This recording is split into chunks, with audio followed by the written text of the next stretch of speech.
Sumérgete en la palabra de Dios. Cava un poco más profundo. Descubre el mensaje de la Biblia para ti hoy.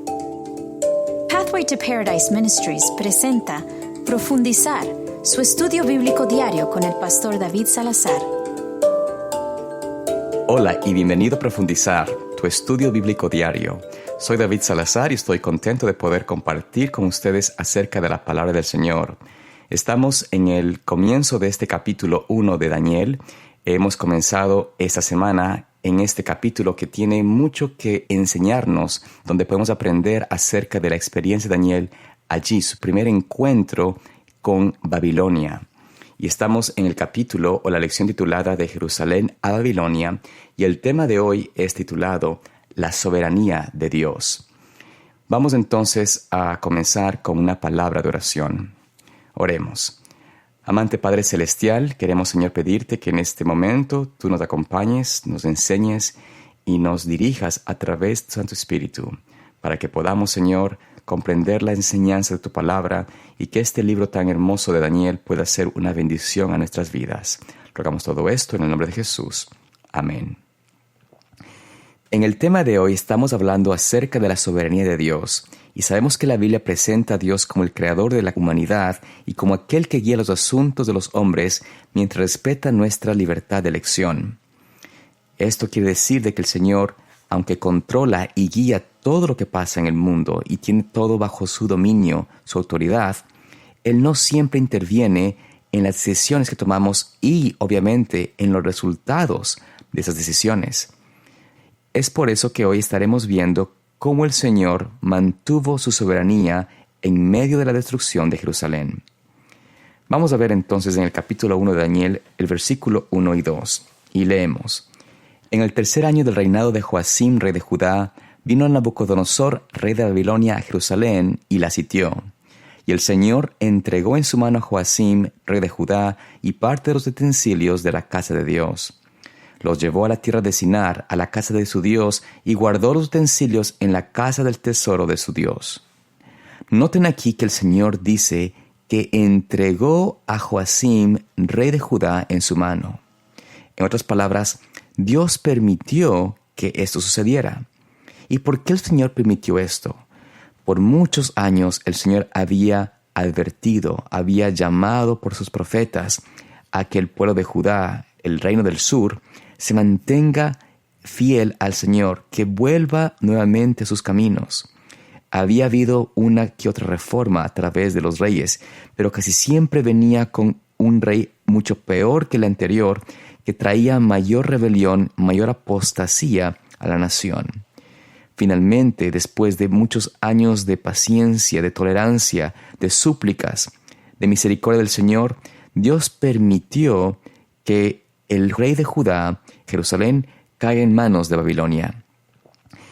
Esto fue para ellos una gran amonestación de Dios, ya que su hermosa ciudad, su templo, iba a ser destruido por su rebelión. Pero ¿por qué los judíos fueron tan impertinentes, fueron tan rebeldes? ¿Por qué no aceptaron los llamados de misericordia del Señor que vez tras vez venían de sus profetas? Quizás una de las mayores razones es que los judíos tenían la presuntuosa creencia de que Dios nunca permitiría que fueran tomados cautivos por sus enemigos. Pensaban que la protección de Dios, que el tener el templo era símbolo de la bendición de Dios y que sería como un amuleto que impediría, que sería imposible para ellos caer bajo el dominio de un poder ajeno. Esto el Señor fue categórico en mostrarles que la rebelión y el pecado, cuando ha sido continuamente habitual, se convierte en una razón para Él de tomar la decisión de retirar su protección y permitir que las consecuencias caigan con el fin de que se pueda cumplir sus propósitos. Porque aunque pasaba todo esto, el Señor mantenía el control de las cosas. De hecho, predijo por el profeta Jeremías que estarían 70 años en cautiverio. Y todo esto le sucedió por haber rechazado al Señor y haberse creído o asumido que el Señor no quitaría jamás la protección y la bendición de ellos. Este es el gran pecado, el gran problema de la presunción. De hecho, quisiera compartir con ustedes esta cita que se encuentra en el libro Deseados todas las gentes, la página 101, y dice: presunción es la falsificación satánica de la fe. La fe se aferra a las promesas de Dios y produce la obediencia. La presunción también se aferra a las promesas, pero las usa como Satanás para disculpar la transgresión. La fe habría inducido a nuestros primeros padres a confiar en el amor de Dios y a obedecer sus mandamientos. La presunción los indujo a transgredir su ley, creyendo que su gran amor los salvaría de las consecuencias de su pecado. No es fe lo que reclama el favor del cielo sin cumplir las condiciones bajo las cuales se concede una merced. La fe verdadera tiene su fundamento en las promesas y provisiones de las Escrituras. Este es el problema que tuvieron los judíos en el pasado. Tomaron la presunción como la manera de pensar que tenían fe. Es la falsificación satánica, como dice la cita, de que podemos mantenernos en el favor de Dios, bajo su protección, porque somos el pueblo elegido de Dios, y por ende, con ese pensamiento, excusamos el pecado. Ojalá nosotros no caigamos en esta experiencia. Es muy probable, de hecho es seguro, de acuerdo a Apocalipsis 3, de que estamos en esta misma condición. Nos asumimos de que estamos con fe cuando lo que tenemos es una presunción. ¿Por qué? Porque mantenemos y nos aferramos a la idea de que el Señor nunca dejará a su iglesia, a su pueblo solo, y por eso excusamos el pecado. Pero Dios tiene un plan de restaurar, de redimir y de efectivamente purificar a su iglesia.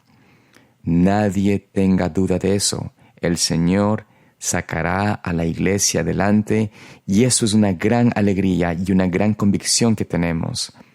Sin embargo, no quiere decir que todos los que profesan estar en el pueblo de Dios y ser parte de su iglesia son realmente creyentes en el Señor Jesucristo, son realmente personas que tenemos fe. Dios nos permita no caer en ese error. Pero aparte del pecado de la presunción, ¿qué hizo el pueblo de Judá que conllevó a que el Señor permitiese que cayesen bajo sus enemigos, que fuesen llevados cautivos y que eventualmente fuesen destruidos casi por completo? Vamos a leer unos pasajes de la Escritura que nos llevarán a comprender las razones por las cuales el Señor permitió que esto sucediese. Primeramente vamos a leer en 2 de Reyes, capítulo 21, versículos 10 al 16. Y el Señor dijo por medio de sus siervos los profetas: Manasés, rey de Judá, ha hecho estas abominaciones. Ha hecho más mal que todos los amorreos que lo precedieron, y con sus ídolos hizo pecar a Judá. Por eso, dice el Señor, el Dios de Israel, traigo un mal tan grande sobre Jerusalén y Judá, que a quien lo oiga le zumbarán ambos oídos. Extenderé sobre Jerusalén el cordel de Samaria y el plomo de la casa de Acab. Limpiaré a Jerusalén como se limpia un plato, que después que lo han limpiado, lo vuelven al revés. Desampararé las reliquias de mi heredad, las entregaré en manos de sus enemigos, y serán presa y despojo de todos sus adversarios. Por cuanto hicieron lo malo ante mis ojos, y me han provocado a ira desde el día que sus padres salieron de Egipto hasta hoy. Además, Manasés derramó mucha sangre inocente, hasta llenar a Jerusalén de cabo a cabo, aparte del pecado que hizo cometer a Judá, para que hiciesen lo malo ante los ojos del Señor. En esos versículos leemos la historia del rey Manasés, sin lugar a duda el peor rey de Judá. Este rey llevó a muchos a la abominación, a las prácticas paganas, a la idolatría. No solamente eso, sino que llenó Jerusalén, como dice la palabra, de sangre inocente. Mató a muchos inocentes. Y este concepto, esta experiencia, esta manera de pensar, esta idea de rechazar al Señor y seguir la conducta equivocada, se impregnó tanto en la mente de las personas que el Señor que el Señor tuvo que retirar su protección de ellos y dar paso a que sean llevados cautivos. Pero además de esto, leemos en 2 de Crónicas, el capítulo 36, versículos 14 al 17, otra de las razones por las cuales el pueblo de Judá fue llevado cautivo. Y dice la palabra de Dios: también todos los príncipes de los sacerdotes y el pueblo aumentaron la iniquidad, siguiendo todas las abominaciones de las naciones y contaminando la casa que el Señor había santificado en Jerusalén. El Señor, el Dios de sus padres, desde el principio les habló por medio de sus mensajeros, porque se compadecía de su pueblo y de su morada. Pero ellos se reían de los mensajeros de Dios, menospreciaban sus palabras y se burlaban de sus profetas, hasta que la ira del Señor subió contra su pueblo y no hubo más remedio. Qué terribles son estos versículos, porque nos hablan acerca de la condición espiritual del pueblo de Dios, ya que no solamente el pueblo estaba en idolatría, estaba en rebelión, pero fundamentalmente el liderazgo espiritual, los sacerdotes, los líderes religiosos, habían escogido seguir toda abominación de las otras naciones. Ellos, en vez de predicar y hablar de la verdad y enseñar lo correcto, fueron los primeros en escoger seguir las prácticas de otros pueblos no creyentes. Ellos escogieron seguir las costumbres, las tradiciones, lo que el mundo externo, pagano, tenía, y rechazaron el llamado de ser un pueblo especial, un pueblo peculiar, una luz para las naciones, porque tendrían una identidad, una costumbre diferente, una costumbre apegada a las Escrituras.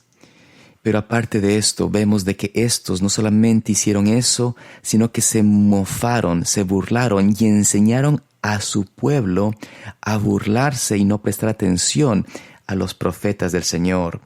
Tanto fue su mal que el Señor dice que ya no había más remedio. Habían llegado al límite de la gracia del Señor. Habían llevado al pueblo a un estado de perdición, a un estado de rebeldía, a un estado de apostasía, que no hubo para el Señor forma de evitar que caigan en el cautiverio. Esto debe a nosotros ser una gran advertencia, porque todavía enfrentamos estos mismos peligros.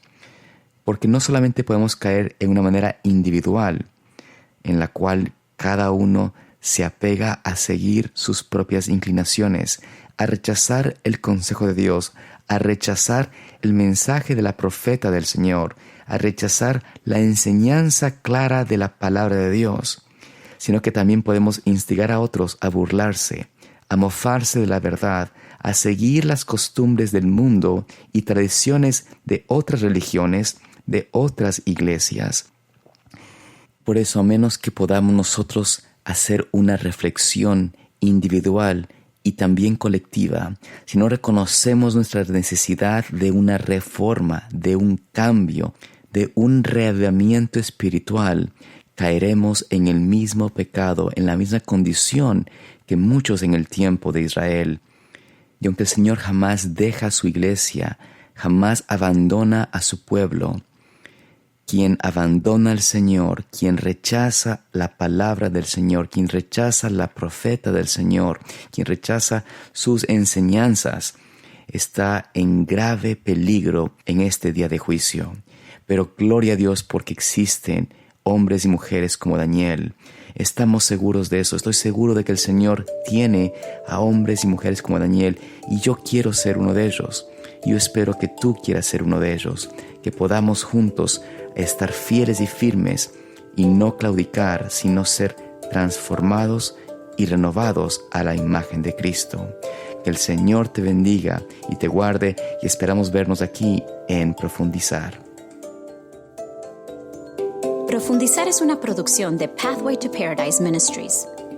Para obtener más recursos de estudios bíblicos, incluidos libros, DVDs y guías de estudio, visite elcaminoalparaíso.org o llame gratis al 855-447-8788. Para apoyar este ministerio con su contribución deducible de impuestos, visite elcaminoalparaíso.org o llame al número gratuito 855-447-8788.